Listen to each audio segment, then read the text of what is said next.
Welcome, ladies, gents, and non-binary conforming individuals. This is the first and what I'm hoping to be several mini pods for Mind of a Black Male Educator. I am your boy, Dr. C. You've been coming here for leadership tips and different views into my mind. Now I want to really open the space up and do what I always wanted to do when I was thinking about Mind of a Black Male Educator. And that's create a space where brothers get to tell their stories. And I am so blessed today to have my chemistry teacher here for the very first episode. And I'm about to put the name of the episode up. And I want to know, I'm looking at his face to see if you remember why this episode might be titled, I'm Here For You. So my guest and high school science teacher, Cedric Bullard. Mr. Bullard, how you doing this morning? I'm good. I will tell you this, man. I have told that story to I can't tell you how many people, because they're like, why are you, why are you like this? The school I'm at now is light years difference from Avon Park High. It's 2,600 students.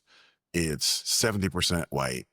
It's in the suburbs. If you drive up to it, you would think you were going to someone's vacation home, because it's just in this picturesque area. The football stadium, holy crap. It's like a community college. It's like a small college football stadium. They're raising money for a big Jumbotron. And I'm like, Jumbotron for high school football? Okay. But I told one of my colleagues that story, and they were like, did you just like make that up? Or, I mean, how did you even come up with that? And I was like, I was in the moment. I was standing there. He asked me why I was there.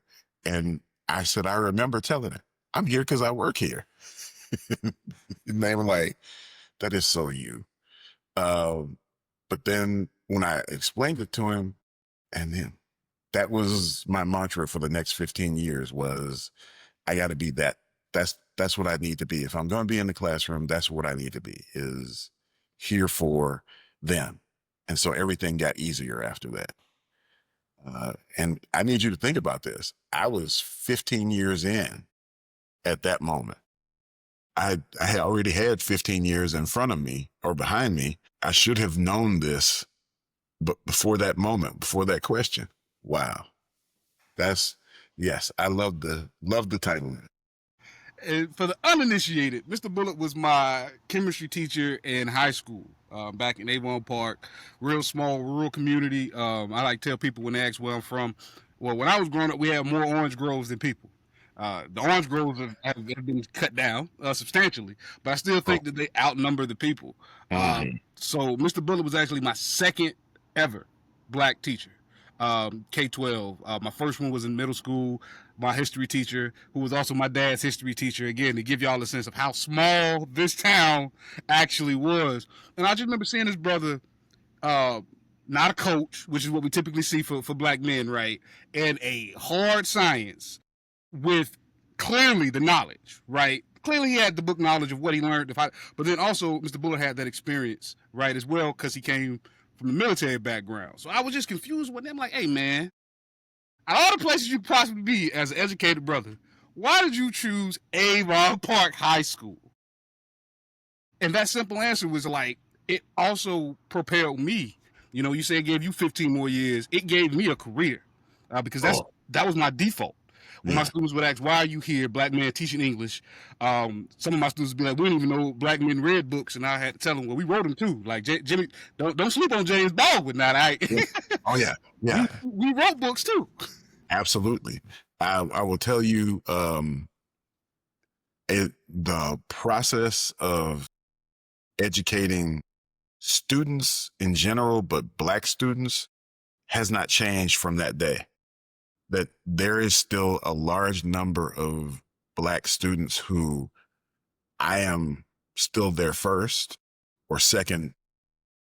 In 2025, I'm still the first or second teacher that they've ever had, regardless of color. But then for black students, I'm like, they have a black coach.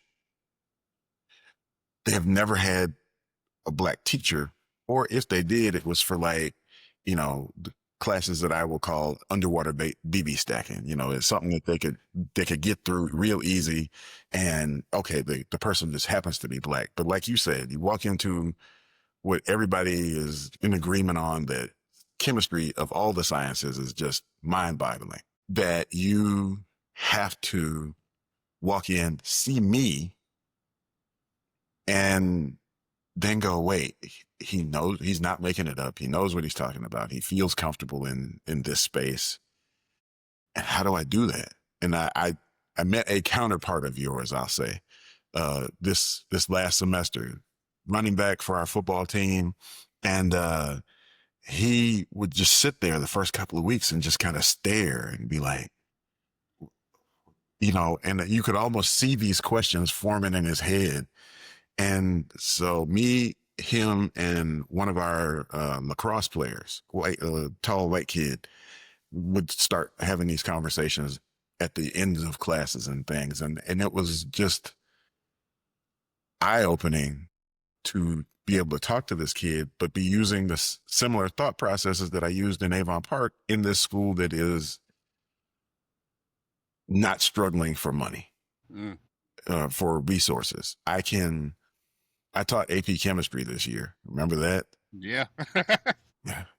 So I walked in, and the first question that was asked of me by one of my lovely students was, well, do you know what you're doing? Really? Have you ever taught this before? Absolutely, I have. I've taught this before. It's been 14 years, but who knows? We'll work our way through this. The class has changed significantly, but that was their starting point was, do you know what you're doing? And I had to keep myself from saying, I've been teaching for 30 years. I'll figure it out. If whatever I don't know today, I will either buy the resources or I will find the resources, and I will figure out how to do it and make sure that you're successful. But in that same class, I've got a student who in, I think, 5th or 6th grade moved here to Charlotte, and English was not her first language. She walked up to you right now, you wouldn't know that English was not her first language. She is competent. She's taken AP chemistry probably like 6-7 weeks before the end of the school year. She finds out that she's gotten accepted to a very prestigious college, MIT, with a full ride. And I'm like, why are with your chest poked out? And she was like, well, I just, I don't want people to feel like I'm bragging. I'm sorry, what? Okay, so here's what we'll do. Here's the promise I will make to you. I will celebrate for you. I am going to hoop and holler and dance around and jump up and down like one of those old school Baptist preachers for you. And you just sit here and be quiet and peaceful. I will. And like for the next 2 or 3 minutes, I was like, this is the most awesome thing I have ever had. And I knew I had nothing to do with it. You were like you are when I got here. So you were already awesome. All I'm doing is putting the icing on the cake. And like how so many of us fall in that trap though. Like I remember I had students who I was taught at a college prep school. So one of the big things was 100% of our kids go to college. Yeah. Later on, y'all hear me unpack how those numbers are rigged, but we'll just keep that 100% of people go to college.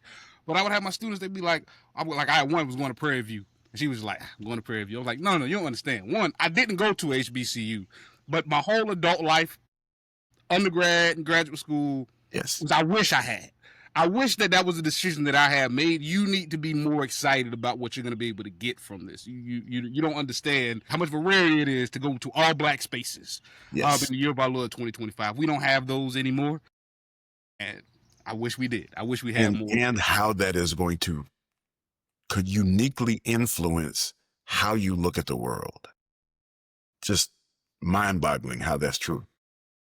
But shout her out. She graduated kinesiology major. And we got to celebrate folks though, because sometimes, we buy into this thing that we aren't doing big things. Like my thing right now is the whole doctor. Now that I've switched over careers and I'm now at Georgetown, right? It's a whole lot of doctors. Like it's not a rarity anymore. And it's folks that's been doctors for a while. So folks will go, you can call me by my first name. And I had to go through that struggle of it being pretentious that I don't want you to call me Clayco. I don't want you to do that. I spent a lot of time away from my newborn daughter and my recovering wife to finish my dissertation. It was a lot of long nights. I want to hear that. I want to hear that. And I had to step out of that of I don't want to sound pretentious. I'm not sounding pretentious. I earned something. Right? Okay, so you know my wife's a physician, and it's not pretentious if I earned it. I did the work. I put in the time, every letter that I wrote on that paper, every thing that I know in my head that I can use in real time doing surgery or teaching students, that's earned.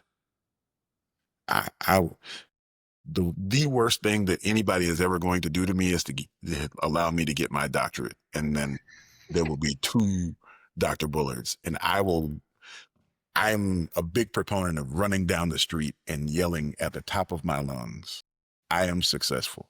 Because my life story is not supposed to have ended here at a prestigious anything or at a PhD or EDD or it wasn't supposed to be that, at least according to the books. According to the narrative, according to the news, I should be sitting somewhere being happy that I'm working at Publix, as a store manager, and I should be happy with that. And I'm not. Mm-hmm. So, you kind of you segued us into it, Mr. Bullet. So the people here, they hear us conversate, but they also want to hear your story. 30 years in the game is a rarity for any color educator, let alone a black man to spend 30 years of his time K-12, man. So how did you get here? Okay. So, I'll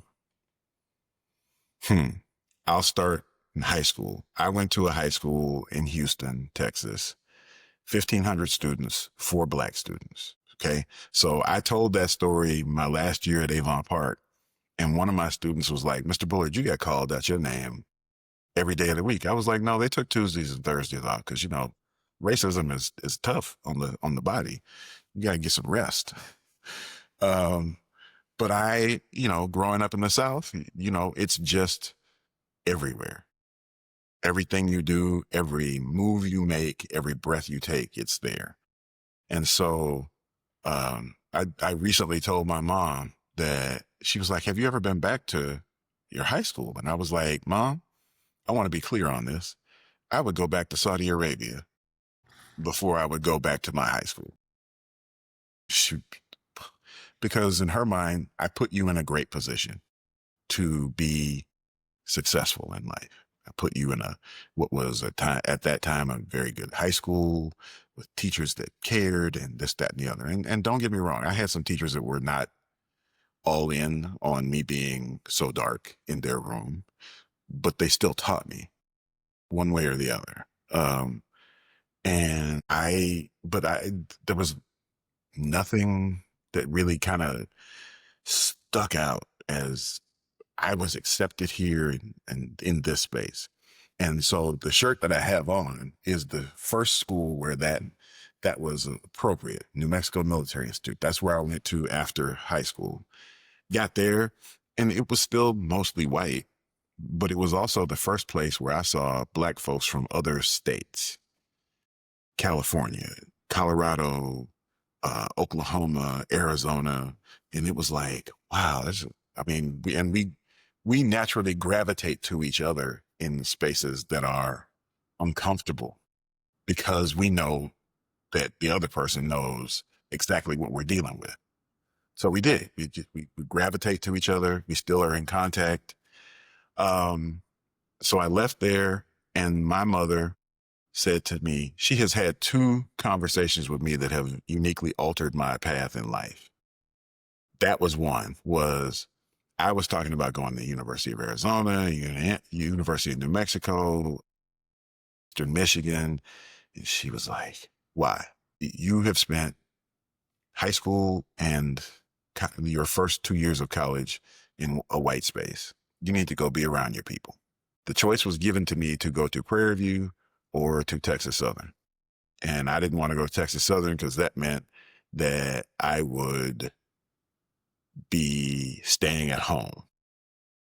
And I didn't want to do that. But if I went to PV, which was literally 50 miles up the road from where we lived, I would at least be on campus. I didn't know how functionally different that was. One, New Mexico military was like 20 to 25 guys for every one woman. Prairie View at that time was 14 women for every one guy. You playing the law of averages now. Oh my, I can't even tell you how my brain shifted completely from, oh, okay, maybe I could date 2 of these 3 people that are over here to it's like going from the food pantry to the French Laundry there in San Francisco and having this smorgasbord of options of people to talk to, girls to look at. What? Okay, this is my first 2 roommates were engineers. So that was my first lesson, was that these guys were smart from the beginning. They were taking differential equations 2 and 3. They were talking about, look, when I get out of school, I am going to go work for this company. Kodak was a thing at the time. Kodak. And the first lesson I learned there was that these companies that want Black engineers aren't going to Texas A&M. They're not going to Wabash College to look for those people. They're coming to Prairie View. They're coming to Howard.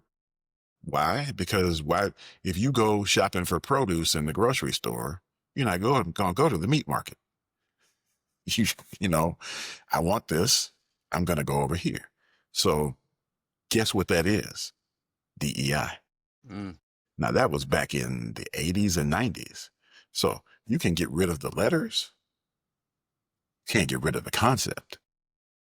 Because the companies, no matter how much they change and say, oh, we're dropping our DEI initiative, they know that Black people have money. And we're going to spend it. And right? we have intelligence. And we have all the things that they need. These companies that are like, oh, I can't find any Black computer science people. Hey, you're not looking. That part. You are literally looking at a Hampton University, an Alabama A&M, a Tuskegee, and you're saying to yourself, I'm not going to go to these places where I know that these people exist, period. And then when I graduated, so I left, I dropped out of college for 2-3 years.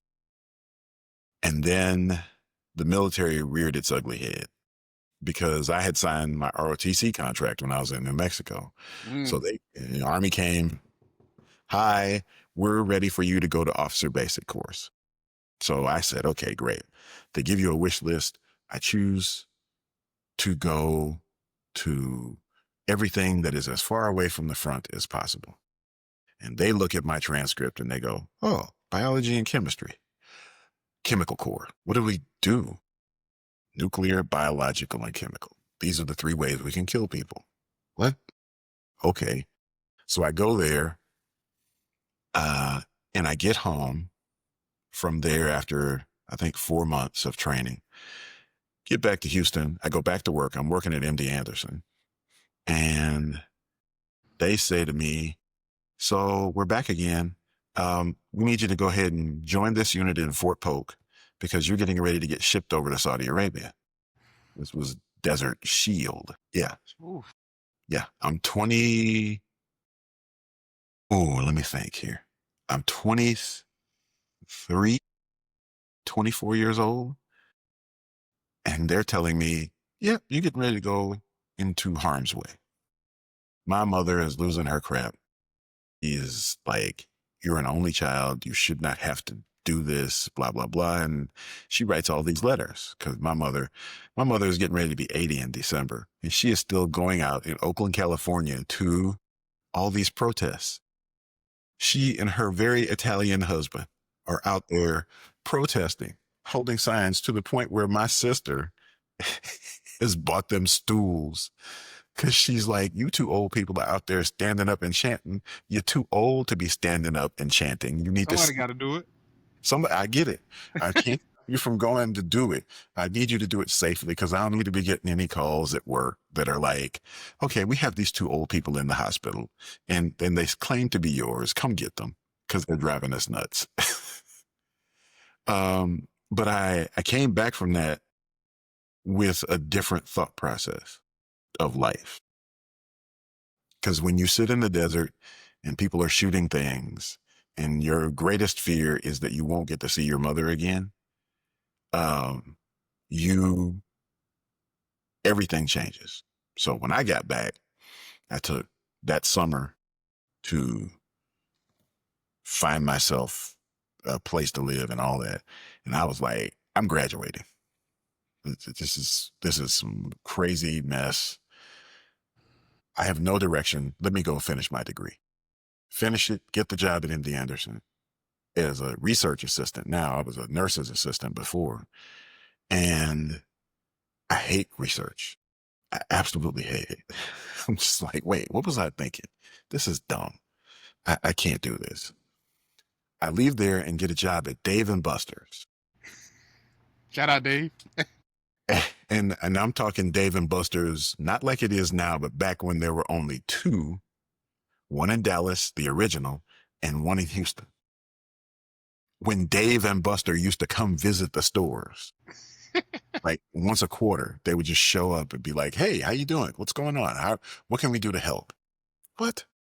Okay. And my mom calls me one day and she's like, what are you doing? What are you doing with your life? And this is the second conversation. What is it that you are trying to do? You have a degree in biology. You could be working anywhere. Why are you working at Dave and Buster's? I have bills to pay. Okay. So how about this?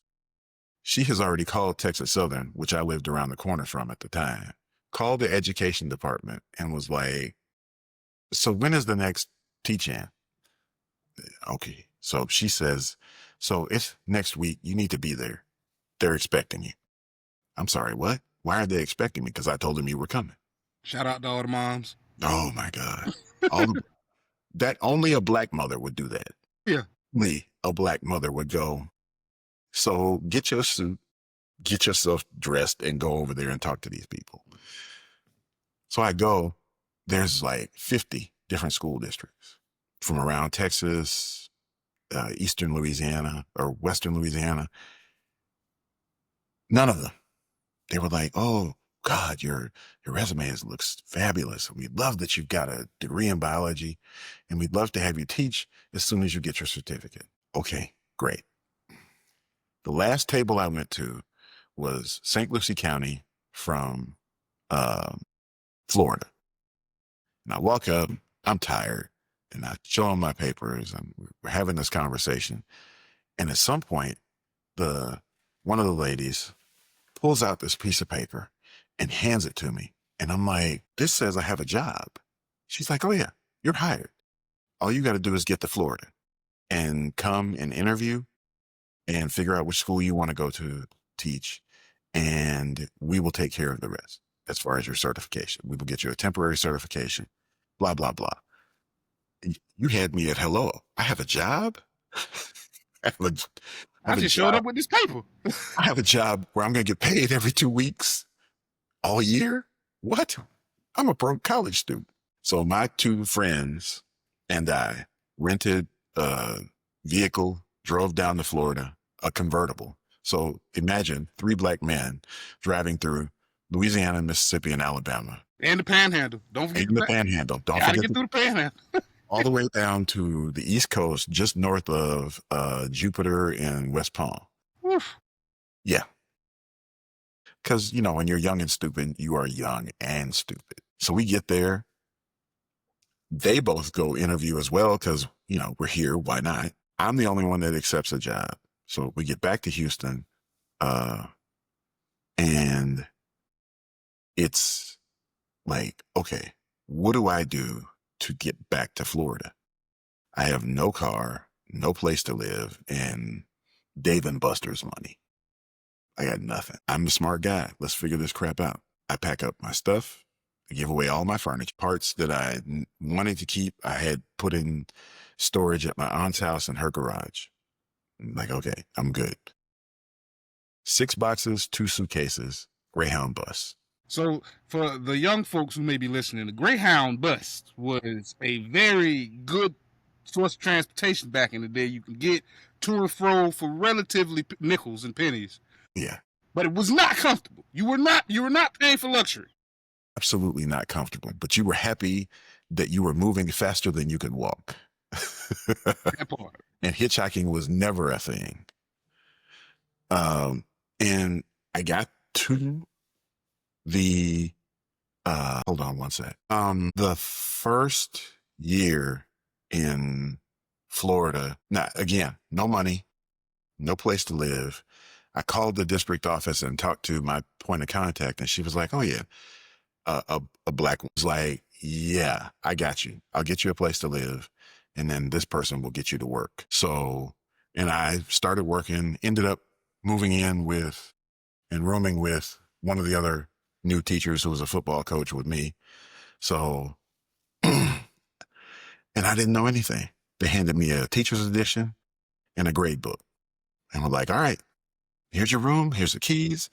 The world is your oyster." Okay, what do I do? And I'm blessed in that older teachers kept me out of trouble. So, little short Italian guy from Pittsburgh was my department chair, Dom Port. Every morning, I would walk into the hallway. He would hear me coming, and he was like, "Rookie, rookie, what are you doing today?" "Dom, why do you keep calling me rookie?" "Because you're new. You don't know what you're doing. I need to help you." So we would have a conversation about what I was going to do each day until I got more comfortable. Well, the first year I was teaching physical science and chemistry. Not in my wheelhouse, because I didn't have a wheelhouse. I'm telling you. So I was the new teacher who, when a kid got out of line in class, I was like, come here. Let's go out in the hall. And I literally would do this. Put a kid one day in a headlock. He was talking all kinds of crazy mess. And I put him in a headlock and started rubbing his head on the cinder block wall. And I was like, "Do I have your attention now?" He was, all right, that's that military training. "No." I say that knowing full well that if I had gotten caught doing that, if there were cameras in the hallway back then, I would have been fired. But back then I was like, I'm going with what I know. Like you said, military and a black fog. It is what it is.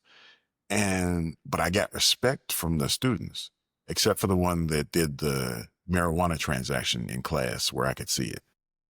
I was like, "So you thought that I wasn't going to see a bag of weed and 20s changing hands in the middle of the aisle in front of me? What planet do you think we're on? I'm not blind, and I've been around enough to know that's not supposed to happen in a classroom." I was there 2 years, got married, moved to Ohio. They had different certification laws, but I could easily get a certification for teaching in private school. They give those away like hotcakes. Oh yeah. So I taught at a Polish Catholic high school in Cleveland. And when I say in Cleveland, I mean, we would have parent teacher conference nights at the end of each 9 weeks. And most of the parents were tool and die work, bus drivers, custodians. I mean, so these salt of the earth, they working. One mom was like, I'm a bus driver. I took my break, my hour lunch break. So my bus is parked up the street, locked and everything. But I came over here because I want to find out what Fred is doing wrong. To the point where I explained to her that he had not been turning his stuff in and he's a smart kid, this, that, and the other. And she was like, "I'm going to need you to step out of the room, Mr. Bullard." I know exactly what's going to happen, but I came back in. Fred had a whole new attitude. He was like, that's how it worked. But those situations are scary though. Like the parent teacher conferences. I remember seeing his young brother one conference, his mama going off, and she rightfully should, because he was wilding. Yeah. But I remember sitting here, and this is again why black male educators are important. I'm sitting here, it's a white principal, white man, white woman, assistant principal, and we sitting in here, and I can see the distress on this young man's face. The type of distress that lets you know that because this isn't being kept in house, something is probably gonna happen to this boy. Yeah. And I remember his mom going off and she getting loud and she cussing, and I'm just thinking in my head, I'm like, sister, please do not put your hands on this boy in front of these people. Like I feel it in your spirit that that's what you're convicted to do. Yes. Please don't do it here. Yeah. They will call the police. They will do that, and ain't gonna be nothing that we can do to help you. But that presentness, right? That ability to know that if I call your mama or your parents, there will be changes in behavior. Right? I wonder, like, do you see that type of present parenting now? Oh, absolutely. In year 30. And then, so after that year, I went to a Lutheran school that was closer to home. My uncle was a missionary Baptist pastor in Cleveland. He, religion and the spirituality has always played a huge role in my life. And he was like, those Catholics have their own, you're not going to do well at the Catholic school. I need you to go over to the Lutheran school. The Lutherans are much closer in doctrine to the Baptists. Okay, that's fine. So I actually went over to the Lutheran school because I became the head girls basketball coach there. So I was like, all right, well, I get a head coaching gig out of this and I get to teach biology. It was the most awe-inspiring experience until I got to Avon Park. I walked in. The principal has a PhD in chemistry at this Lutheran school. His wife has a master's in French. She's teaching French. He had been teaching chemistry and physics for years there and became the principal. So he looked at me and he was like, what do you feel during my interview? He's like, what do you feel about teachers who tell their students that they love them? I was like, I don't know these kids like that. And so for me to tell them that I love them in my mind is kind of false. I really am engaged in your day to day. I think you're an awesome kid, but love is kind of a bridge too far. And he was like, I agree. He's like, I think when we tell kids that we love them, they hear one thing, but you mean another. And then it becomes a conflicted relationship. I'm like, yeah, okay. I hadn't thought of it that way, but absolutely. And so I'm coaching all girls, which I had never done before. That was a learning curve. I'm teaching biology and chemistry. And the student population was mostly from East Cleveland, which was just down the hill from Cleveland Heights. East Cleveland is, the whole school district is East Side High without Joe Clark. And it's a rough place, but we would get kids from Cleveland School District and from East Cleveland. And the way that they got in was that we had a Black Lutheran pastor. And if you were Lutheran, you got a discount, a severe discount for going to the school. So he would have the kids join his church, legitimately participate in things that were there. The parents got the benefit of a private school, small class sizes, with kids who look like them. And these kids are literally doing fantastic things as they're graduating. I'm still keeping up with a bunch of them. One that's got a PhD in bioethics. One that is an author, a published author, and is a professor at Kent State. And the principal's son is this one of his sons is an absolute genius, and the other one is just really smart.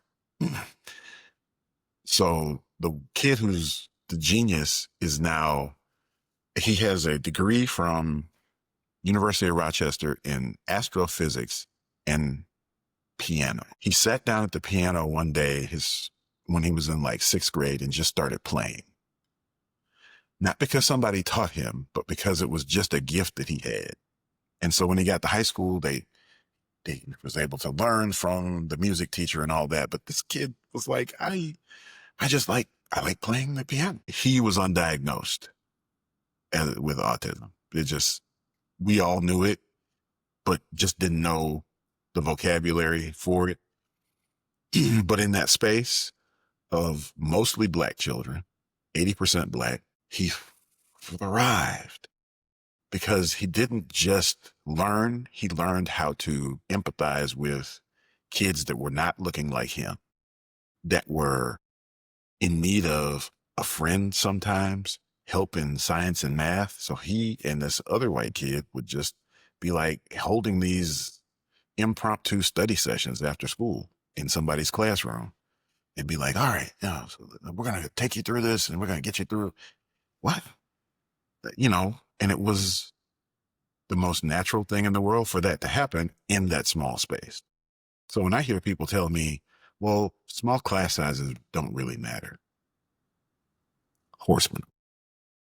Yeah, that is, against the research that shows the opposite. Like I Catholic school experience just for 1 year, and the amount of just the depth that you can get into. I'll say the depth that you can get into as far as your standards, as far as your content. Some days I would have 6 kids in class because how the charters, how the Catholic school worked, they had actual jobs, work study programs. So they would go to the law offices downtown Fort Worth, different businesses. So I had one class with 6 people. Oh, yeah. Completely different from the year prior when I had a class of freshmen that was 30 deep. Oh, yeah. 30 freshmen in one room. No, you are literally trying to corral, you're herding cats. You're herding cats, and it's not a fair thing. But that whole experience of being there with an extremely diverse group of teachers, Black, white, Lutheran, non-denominational, Baptist, and just being able to discuss things with people without anger, and having people who had different teaching styles that you could walk into their room and be like, I like the way they were committed to these kids being better. And to a kid, I think I used to say this to you guys, but it started there in Lutheran East. I would tell them kids, look, at the end of the day, I can't make you go to college. I can tell you that your life will be better. But if all that happens is I see you in the grocery store and I don't feel like I have to put my hand on my wallet, to be able to take care of yourself, whatever that looks like. And, success is not going to be the same for everybody. And I'm good with your success being that you have kids that love you and that you're a better parent than your parents were, or my parents, or whatever, that you at least get the opportunity to do it. Being in the classroom will teach you that, though. Like that's why, I feel like as much people do jaw jacking about education, that what we do, you need to do before you can, like, it's just like when I was in the classroom, and I'm sure you had this when you and your wife were freshly married and you was in the classroom, of folks feeling like, I can't give you an opinion on being a parent because I'm not a parent. Yeah. I used to poo-poo that idea. But again, being a teacher and now having a toddler who is very high functioning, leadership skills, I don't think I get told what to do by anybody else in my life right now. That this is different than being a teacher. Being a parent is different. So now I can give that opinion. And I think the same thing about teaching. If you ain't stepped in the classroom to sub. Is it really? See, I figured one of the first things that I was taught when I first started teaching in Florida was this Latin phrase, in loco parentis, in place of the parents. That is the deep-seated, ingrained thing that teachers have, is that I'm not your parent, but I've either had parents or am a parent. And I know this basic thing, that if you show up with your report card and it looks like the outside of the United Nations, just nothing but flags, your life is going to be difficult, more difficult than it is right at this moment. And at this moment, you are salvageable from a grade standpoint. We're not going to talk about your big picture life. Let's talk about today. Today, you are failing. Today, you have a C. Today, you have a D. I have made more parents and students mad by saying, well, I got a 79. What are you going to do about it? I'm going to celebrate the fact that you passed the class. Hey, and y'all, he said this when I was in AP Chem. That was the flavor of the day. That was the, hey, why do I have this almost other letter? It's like, because you almost got there. And maybe next time you will get there. Yeah, but today's not that day. And I've got a kid right now from the high school that I'm at that is probably going to show up to the first day of school and tell me they're still mad at me because they had 89 and give you the other points that you had. That part. This is the math. And then, one of the biggest changes in my approach to grades was actually computerized grade books, because they auto set them to round automatically. If you're at a 89.5 or 89.6, it just, boom, it rounds it up. I said, so if the computer didn't find your grade to be appropriate to round up, why should I? Do I round up? Absolutely. But it is literally not any discussion that I have with anybody but me. Because at the end of the day, I'm the person who's going to suffer or celebrate whatever happens from that point. Mm-hmm. I had kids who were passing the class well with a significantly strong C or B, and they made a 28 on the final. Okay, I'm looking, and I've learned how to play with the grade books and everything and be like, all right, if they had a 60, if they had a 60 on this exam, what would that look like? Okay, I am comfortable in the fact that this kid had an A and a B in the 2 9 weeks that I had them. I'm comfortable giving them a passing grade on this exam and walking away, and whatever happens, happens. And if that ends up being a 78 or a 79, and standardization doesn't remove that teacher control of the information. I had to learn North Carolina standard. Chemistry is chemistry. Mm-hmm. I've now taught chemistry in 5 different states. We start with these things, we learn these things, we do these things. These are the equations and mathematical calculations that you need to know as a baseline. Not that I used to tell you guys this. I don't know which one of you is going to be the next Albert Einstein. I just got to prepare you like all of you are going to be that. And then we'll go from there. And I think about your specific class. That was my first AP Chem class. 2 nuclear engineers. Mm-hmm. Pararescue, skilled. I mean, you got to jump out of an airplane and take care of people once you hit the ground. What? EDD, an environmental scientist, Brianna, a priest who now is gay. There's a whole level of complication in that. We can't forget about the Filipino young man, Harry. Oh, Goes to University of multiple Florida. titles. Let's talk about that guy. The only person in that class that made a 2. He made a 2. Now, people today would be like, oh my God, he only made a 2. He made a 2, got accepted to University of Florida, majored in biochem and economics, worked for a pharmaceutical company, and then got bored and went to medical school. He was always younger than us too. That was always something that was very interesting. Is that That boy was 16. He was 16. Yep, he kicking our butt. I was like, what? I mean, but that is in a Title I school, mm-hmm. in the middle of rural Florida. That is what came out of that one class. And so you can't tell me, you can make the argument that I was not the driving force behind all of those people, all of you guys coming out and going in and running off into the wilds of life and being successful. You can tell me that, but you can't tell me I didn't have anything to do with it. You can tell me that I indoctrinated you, but what did I indoctrinate you into? Success? But you didn't. But that's the kicker. And I think that's going to be a perfect segue for us wrapping up. Is I want to give you your flowers. I want to spend this time giving everyone their flowers. I'm going to say that we can say that, Mr. Bullard, and I'll say that we can say that because one thing I just had a conversation with my father about that reminded me of what you were doing in your classroom, and I just believe now, as the law. He was talking about young boys. I'll argue this is for children in general, specifically teenagers. Can't teach folks discipline and accountability. What can you teach them? And that's what you gave us. I remember putting through chemistry junior year. I was going through some family, some personal stuff no one knew about, but I made it to the end. I'm like, I bet.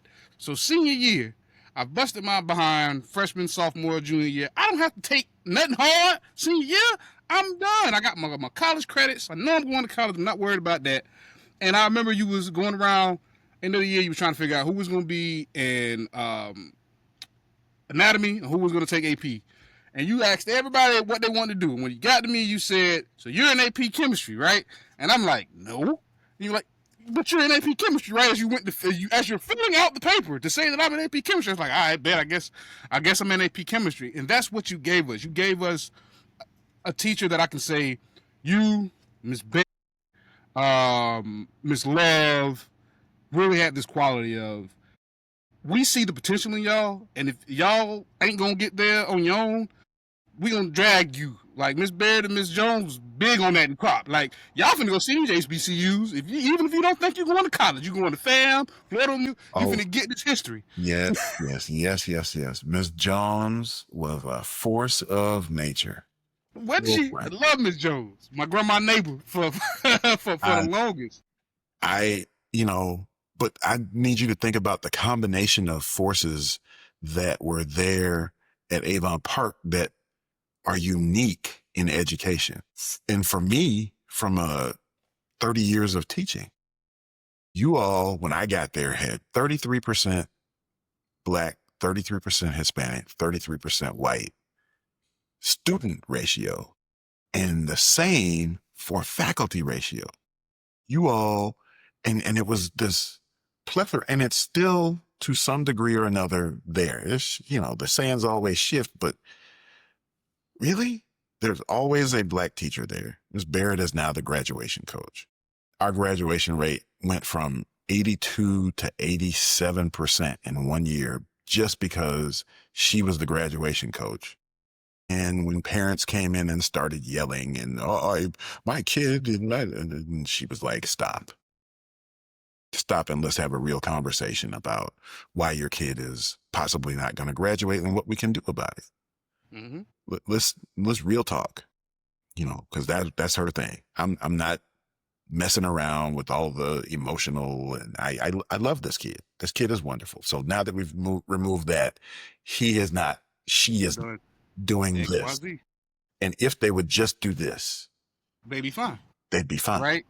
And I don't want to understate that, because from my study, again, folks don't know, Mind of a Black Male Educator came out of my dissertation research. I was looking at Black men in higher education, but as a Black man that was in K-12 at the time and being in spaces to talk to other brothers, the experiences that we tend to have and what we pour into this profession, they have overlap, right? There's some brothers that didn't, we don't all have the calling. We don't all, this isn't everyone's ministry. Right. But once we get in this, we move in a certain way that shows that we're invested in folks' success. Absolutely. And that isn't always given back to us. Absolutely. By the system. And you can't expect the system to give it back to you. You have to be willing to do two things for sure. You have to be willing to take it yourself and say, nope, I'm going to do this. I'm not going to do that. You can't make me do this because contractually I have to agree to it and I don't agree. I don't have to put myself in a terrible position where I'm not going to be successful. So, I quit. And those two words right there are a force of nature. I could just quit. Why? Because it's June, almost July. Look, man, if I quit Charlotte Mecklenburg tomorrow and told my principal, I'm done, I'm out of here, I could walk into any school district in this greater area, any charter school. If they're still looking for a science teacher, I could walk in tomorrow and get a job. I may make less money. I may have less resources, but I would have a job. And the day I realized that I am, and that was early on, the day that I was like, I am a Black male, educated in science, which is a shortage in education. So it never was, I'm not going to, and maybe they don't like me and this, that, and the other. It was, how dumb are you if you let me walk out and don't at least offer me the job? How dumb are you? I fit every need you have and some that you don't even know you have. I'm going to bring things in that no other Caucasian male is going to bring in for you. And not to denigrate white men who are teaching anything in this day and age, or any white woman. It's not a denigration. It's just a reality. You bring certain things to the table. I bring a completely different skill set to the table. I can walk into a room and say some things in a voice and have everybody like, what the hell?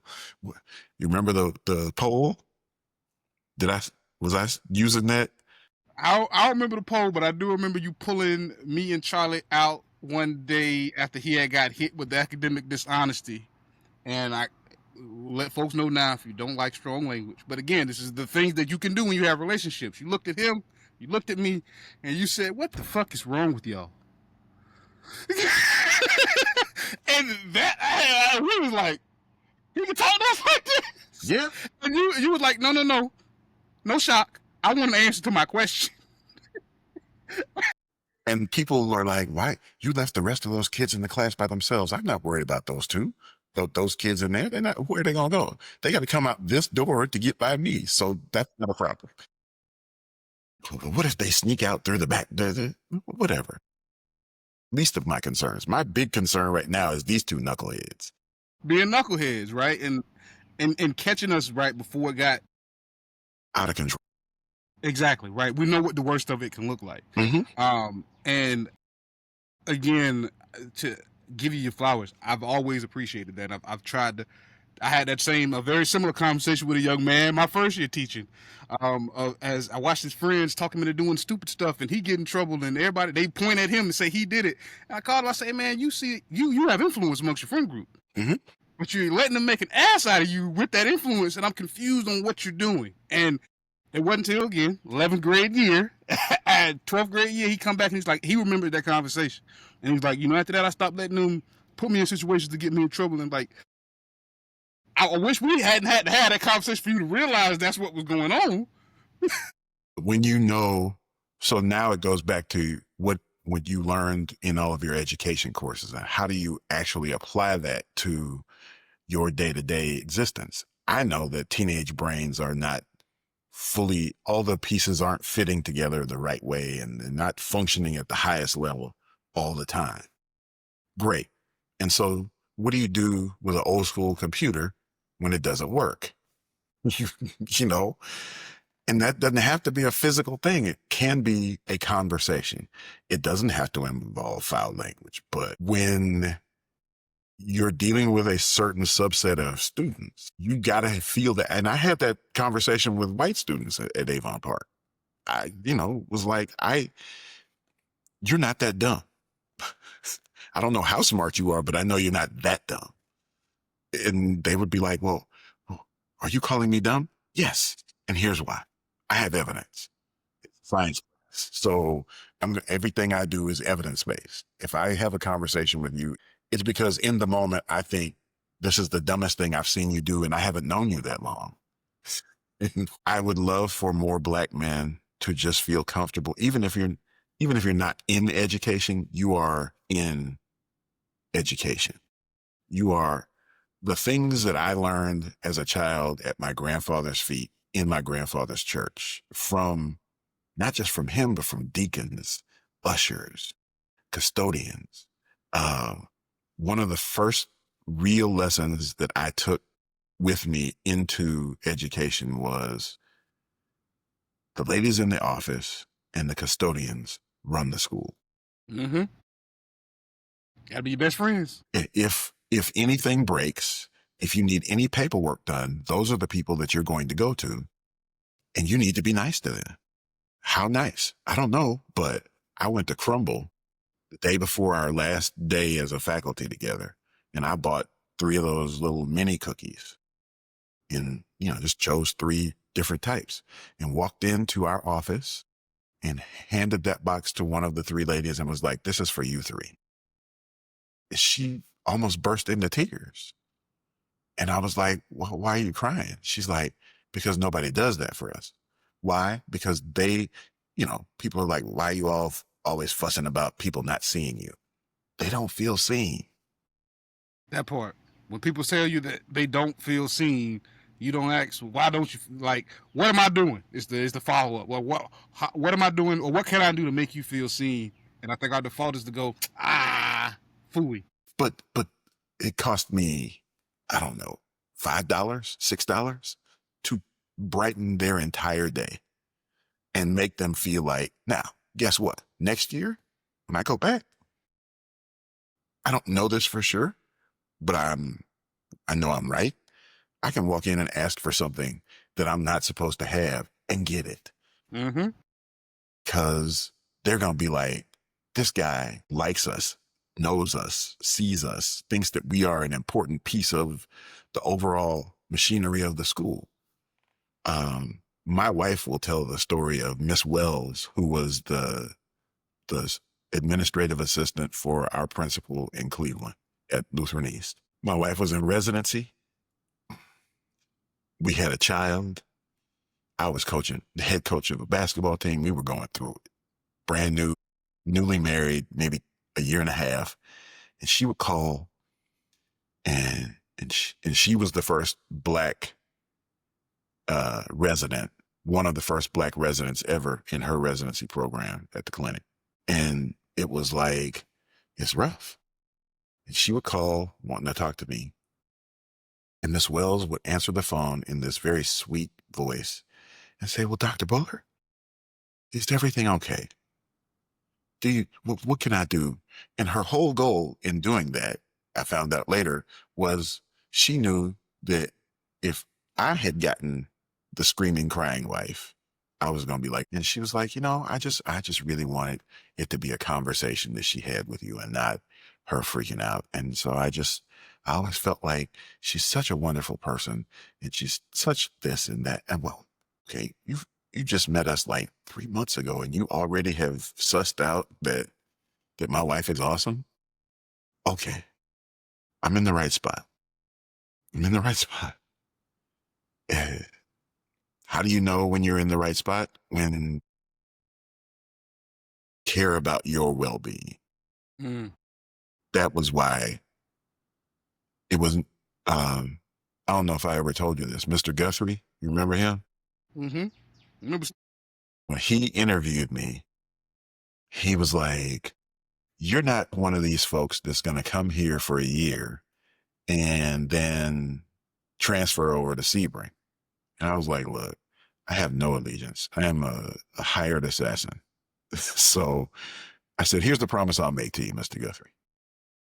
I said, "My son is 7. When he graduates from high school, then you start worrying. So you got 11 years."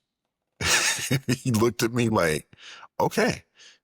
I was like, I don't know how else to reassure you that I have no ulterior motive. I am not from Highlands County. I am not from Florida. I'm just a guy who's coming in to teach chemistry and to try and make things better. And keep it that simple. Keep it that simple. And I want you to know, Mr. Bullet, Huh. you did. So I'm gonna go ahead and give you a round of applause. You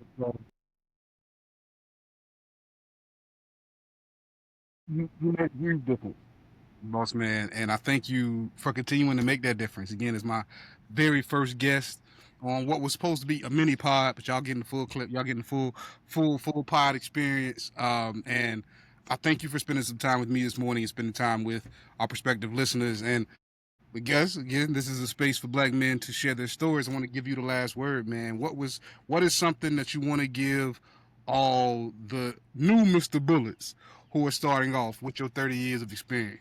Um, be intentional about continuing to learn about your craft and about the information that you're giving your student. Be intentional about their success in that space. And just remember that success does not look the same for every kid. And so, my youngest, well, both of my kids, but our youngest specifically is on the spectrum.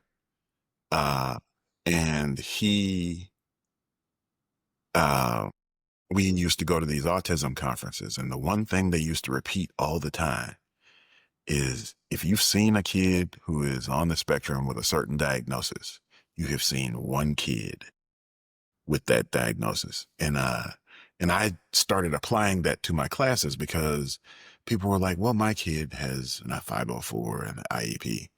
And I make the argument that on any given day, in any given class, in any given school in this country, every kid needs an IEP or a 504, even if it's for a week. And so I've taken things that I learned from my kids and just applied them to the classroom. So sometimes life imitates art, and sometimes art imitates life, but there's always balance within the force. There's always balance. That's what I got. Thank you so much for that, Mr. Bullet. And I thank y'all for listening. This has been Mind of a Black Male Educator. I'll see y'all next time. Yes.